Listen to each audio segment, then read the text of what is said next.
வதக்கிடுங்க. ஏன்னா ஏற்கனவே இது வெந்தாச்சு, அதனால் இது ஒன்றும் ப்ராப்ளம் இல்லை. இப்போ வந்து நம்ம என்ன பண்ண போகிறோன்னா, இந்த பருப்பு இது மாதிரி நம்ம உதிரி வச்சுருக்கோம் இல்லைங்களா. இதை வந்து இட்லி தட்டில் உதிரி வச்சுருக்கேன். நான் இட்லி மாதிரி பண்ணிட்டேன் ஆக்சுவலி. அதுக்கப்புறமா அதை இது மாதிரி ஆறின பிறகு அதை உதிரி வச்சுட்டேன்.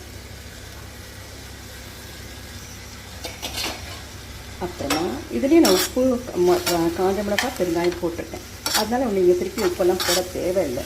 ஸோ இந்த மாதிரி நீங்கள் பரட்டி கொடுத்துனே இருங்க. கொஞ்சம் நேரம் நல்லா பருப்பு கொடுத்துட்டிங்கன்னா உங்களுக்கு ரொம்ப நல்ல சுவையாக இருக்கும். பருப்பும் காயும் சாப்பிட்ட மாதிரி இருக்கும். ஒரு ஹெவி ரிச் மீல் இது கல்யாணத்துலலாம் போடுவாங்க, ஸ்பெஷல் அக்கேஷன்ஸ்க்கெல்லாம் அது நம்ம செய்வோம் இல்லைங்களா.